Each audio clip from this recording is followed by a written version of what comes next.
Yeah, I mean, it's I try to keep my mind off it as best you can. You know, that can become an unnecessary stress on yourself and on your shoulders. So I just look at, you know, still being selfless, doing what I can for the team, not trying to do too much, still do my job and, you know, doing what I can, but at the same time growing and get better. How much do you relish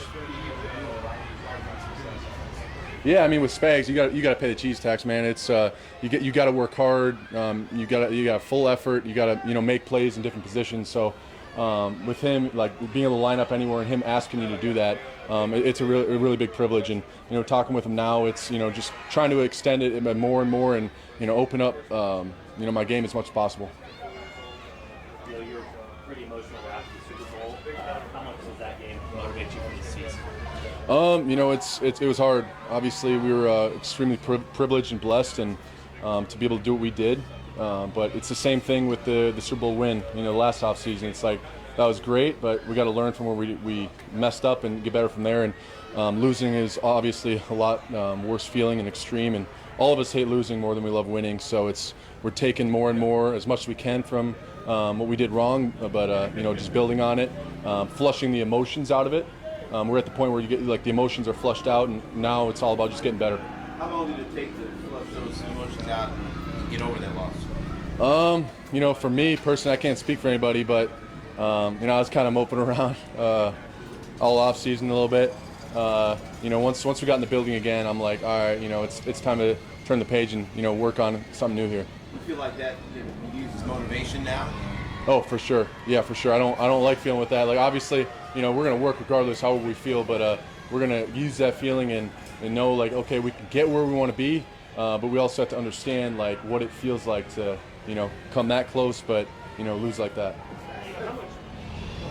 Yes, actually, it's already talking about how much Nick Bolton means to the room. I guess from a player's standpoint, what does he mean for you and the entire defense? Oh, he means everything. When he's on the field, it's just different. You guys can see it, I'm sure.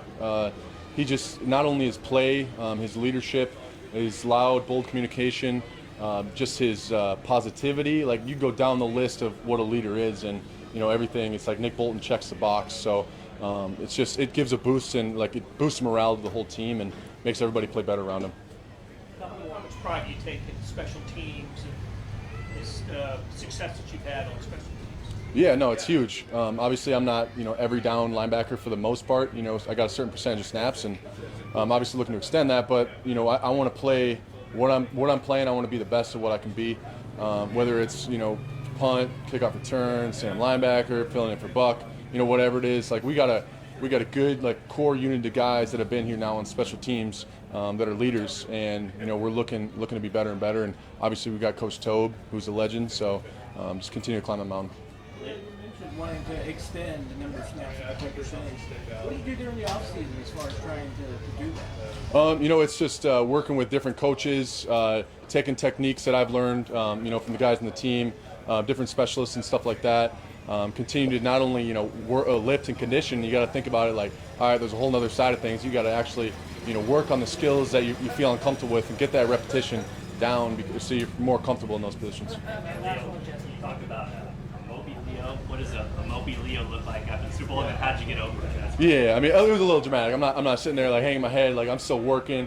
But, you know, my wife's like, all right, come on, like, you need to be a little more positive about things. I'm like, you know, it was like a week afterwards. I'm like, you know, whatever, screw this.